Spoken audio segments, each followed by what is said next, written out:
Welcome to Shaun Academy. In this video, you will learn how to successfully start a business in Hawaii. This video will provide a solid foundation for starting your business in Hawaii by providing practical, feasible, and achievable steps that you can implement today. We will discuss how to raise money to fund your business, how to write a business plan, how to conduct market research, and how to conduct competitive analysis to gain a competitive advantage over your competition. It is strongly advised that you watch this video from the beginning to the end in order to have a systematic framework when starting your business in Hawaii. The first thing you should do before starting a business is conduct market research. Consumer behavior and economic trends are combined in a market research to confirm and improve your business idea. It is critical to understand your customer base from the start. Market research allows you to reduce risk while increasing your chances of business profitability. Collect demographic data to better understand the opportunities and constraints for gaining customers. This can include demographic information such as age, wealth, family, interests, or anything else relevant to your business. Then, to get a good sense of your market, you should answer the following questions. 1. Demand. Is your product or service in high demand? 2. Market size. How many people are likely to be interested in your product? 3. Economic indicators. What is the income range and employment rate? 4. Locations. Where do your customers live and where can your business reach? 5. Market saturation. How many similar options do consumers already have? 6. Pricing. How much are potential customers willing to pay for these alternatives? You will want to stay current on small business trends. It is critical to understand the specific market share that will impact your profits. You can conduct market research using existing source, or you can conduct your own research and reach out directly to consumers. Existing source can save you a lot of time and energy, but the information may not be as tailored to your target audience as you would like. Use it to answer both general and quantifiable questions such as industry trends, demographics, and household incomes. Asking consumers directly can provide you with a more nuanced understanding of your specific target audience. Direct research, on the other hand, can be time consuming and costly. Use it to respond to questions about your specific business or customers, such as reactions to your logo, changes you can make to purchasing experience, and where customers might go instead of your business. Direct research methods include surveys, questionnaires, focus groups, and in-depth interviews. Following market research, the next step is to conduct competitive analysis to identify a market advantage. Competitive analysis allows you to learn from businesses that compete for your potential customers. This is critical for defining a competitive advantage that generates long-term revenue. Your competitive analysis should identify your competitors by product line or service, as well as market segment. Here are some characteristics to look for in the competitive landscape. 1. Market share. 2. Strengths and weaknesses. 3. Your window of opportunity to enter the market. 4. The importance of your target market to your competitors. 5. Any obstacles that may impede your entry into the market. And 6. Secondary or indirect competitors who may have an impact on your success. There may be numerous businesses competing to serve the same market that you are. The level of competition, the threats of new competitors or services, and the effect of suppliers and customers on prices are all important factors to consider. You should write a business plan after conducting competitive analysis to determine a market advantage. A good business plan will walk you through each stage of starting and running your company. Your business plan will serve as a roadmap for how to structure, run, and grow your new venture. It's a method of organizing your thoughts about the most important aspects of your business. Business plans can assist you in obtaining funding or attracting new business partners. Investors want to know that they'll get a good return on their investment. Your business plan will be the tool you use to persuade others that work with you or for investing in your company. You should choose a business plan format that works for you. There is no correct or incorrect way to write a business plan. What matters is that your plan meets your requirements. The majority of business plans fall into one or two categories: traditional or lean startup. Traditional business plans are more common. They follow a standard format and encourage you to go into details in each section. They usually necessitate more work up front and can be many pages long. Lean startup business plans are less common, but they still follow a standard format. They concentrate on summarizing only the important points of your plan's key elements. They can be made in as little as an hour and are usually one page long. If you are very detail-oriented, want a comprehensive plan, or intend to seek funding from traditional sources, you may prefer a traditional business plan format. You are not required to follow a specific business plan outline when writing your business plan. Instead, use the sections that make the most sense for your company and its requirements. Traditional business plans include some of these 9 sections. 1. Executive summary. Tell your readers about your company and why it will be profitable in a few sentences. Include your company's mission statement, product or service, and basic information about its leadership team, employees, and location. If you intend to seek funding, you should also include financial information and high-level growth plans. 2. Company description. Provide detailed information about your company in your company description. Explain in detail how your company solves problems. Make a list of consumers, organizations, or businesses that your company intends to serve. Describe the competitive advantages that will help your company succeed, such as, is your team comprised of experts, or have you found the ideal location for your business? This is the place to talk about your company's strengths. 3. Market research. You'll need to be well versed in your industry outlook and target market. Competitive research will show you what other companies are doing and their strengths. Look for trends and themes in your market research, such as what are the actions of successful competitors? What makes them so effective? And also, are you able to do it better? This will be the time to respond to these questions. 4. Management and organization. Tell your reader how your company will be organized and who will be in charge. Describe your company's legal structure. Indicate whether you plan to incorporate your business as a C or S corporation, a general or limited partnership, or as a sole proprietorship or limited liability company, LLC. In your company, use an organizational chart to show who is in charge of what. Demonstrate how each individual's unique experience will contribute to the success of your venture.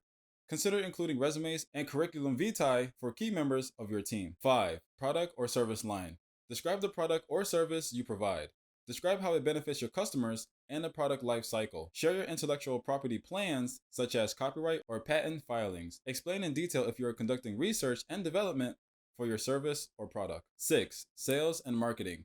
A marketing strategy cannot be approached in a single way. Your strategy should evolve and change to meet your specific requirements. This section's goal is to describe how you plan to attract and retain customers. You'll also describe how a sale will take place. This section will be referred to later when making financial projections, so make sure to thoroughly describe your entire marketing and sales strategy. 7. Request for funding. If you're requesting funding, this is where you'll detail your funding needs. Your goal is to clearly explain how much funding you'll require over the next 5 years and how you intend to use it. Indicate whether you want debt or equity, the terms you want, and the length of time your request will last. Provide a detailed description of how you intend to use your funds. Indicate whether you require funds to purchase equipment or materials, pay salaries, or cover specific bills until revenue increases. Include a description of your future strategic financial plans, such as debt repayment or the sale of your business. 8. Financial projections. Financial projections should be included with your funding request. Your goal is to persuade the reader that your company is stable and will be highly profitable.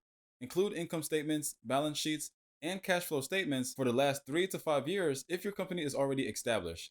If you have any other collateral that could be used to secure a loan, make sure to include it as well. Provide a financial forecast for the next 5 years. Forecasted income statements, balance sheets, cash flow statements, and capital expenditure budgets are all included. Be even more specific in the first year using quarterly or even monthly projections. Make certain that your projections are clearly explained and that they correspond to your funding request. This is an ideal place to use infographics to tell your company's financial story. 9. Appendix. Provide supporting documents or other materials that were specifically requested in your appendix. Credit history, resumes, product pictures, letters of reference, license, permits, patents, legal documents, and other contracts are all common items to include. You may prefer a lean startup format if you need to explain or launch your business quickly, if your business is relatively simple, or if you intend to change and refine your business plan on a regular basis. Lean startup formats are diagrams that describes your company's value proposition, infrastructure, customers, and finances using only a few elements. They are useful for visualizing trade-offs and key facts about your company. A lean startup template can be created in a variety of ways. The following are the 9 components of a lean business plan. 1. Key partnerships. Take note of other businesses or service with which you will collaborate to run your business. Consider vendors, manufacturers, subcontractors, and other strategic partners. 2. Key activities. Make a list of the ways your company will gain a competitive advantage. Highlight activities such as selling directly to consumers or utilizing technology to participate in the sharing economy. 3. Key resources. List any resources you will use to provide value to your customers. Staff, capital, and intellectual property may be among your most valuable assets. Remember to take advantage of any business resources that may be available to women, veterans, Native Americans, and hub zone businesses. 4. Value proposition. Make a clear and compelling statement about your company's unique value to the market. 5. Customers' relationships. Describe how your customers will interact with your company. Is it automated or human to human? Should it be done in person or online? Consider the customer's experience from the beginning to the end. 6. Customer segments. When naming your target market, be specific. Because your business will not be for everyone, it is critical to have a clear idea of who your business will serve. 7. Channels. Make a list of the most important ways you'll communicate with your customers. Most businesses use a combination of channels that they optimize over time. 8. Cost structure. Will your company prioritize cost cutting or value additive initiatives? Define your strategy and then list the most significant costs associated with pursuing it. 9. Revenue streams. Describe how your company will make money. Direct sales, membership fees, and the sale of advertising space are a few examples. If your business has multiple revenue streams, make a list of all of them. Following the completion of your business plan, the next step is to secure funding for your venture. Starting a business costs money. One of the first and most important financial decisions most business owners make is how to fund their venture. How you choose to fund your business may have an impact on how you structure and run it. Every company has unique requirements, and no financial solution is one size fits all. Your personal financial situation and business vision will shape your company's financial future. Once you've determined how much startup funding you'll require, the next step is to determine how you will obtain it. Let's talk about how to fund your own business through self-funding. Self-funding, also known as bootstrapping, allows you to use your own financial resource to support your business. Self-funding can take the form of borrowing money from family and friends, using your savings account, or even tapping into your 401k. You retain complete control over your business when you self-fund, but you also assume all of the risk. Be cautious not to spend more than you can afford, and be especially cautious if you decide to withdraw funds from retirement accounts early. You could face costly fees or penalties, or you could jeopardize your ability to retire on time. So consult with the administrator of your plan and a personal financial advisor first. Another option is to raise venture capital from investors. Venture capital investments can provide you with the funding to start your business. Venture capital is typically offered in exchange for a stake in the company and an active role in its operation. In a number of important ways, venture capital differs from traditional financing. Typically, venture capital focuses on high growth companies. Rather than debt, they invest capital in exchange for equity. They also take higher risk in exchange for potential higher returns, and it has a longer investment time frame than traditional financing. Mostly all venture capitalists will want a seat on the board of directors at the very least. As a result, be willing to give up some control and ownership of your company in exchange for funding. There is no certain way to obtain venture capital, but the process generally follows a standard sequence of basic steps. 1. Find an investor. Look for individual investors, also known as angel investors or venture capital firms. Make sure to conduct sufficient background research to determine whether the investor is reputable and has experience working with startup companies. 2. Share your business plan. Your business plan will be reviewed by the investor to ensure that it meets their investment criteria. Most investment funds focus on a specific industry, geographic region, or stage of business development. 3. Go through due diligence reviews. The management team, market, products and service, corporate governance documents, and financial statements of your company will be scrutinized by the investors. 4. Negotiate the terms. If they decide to invest, the next step is to reach an agreement on a term sheet that outlines the terms and conditions under which the fund will make an investment. 5. Investment. You can get the investment once you agree on a term sheet. When a venture fund invests, it becomes an active participant in the company.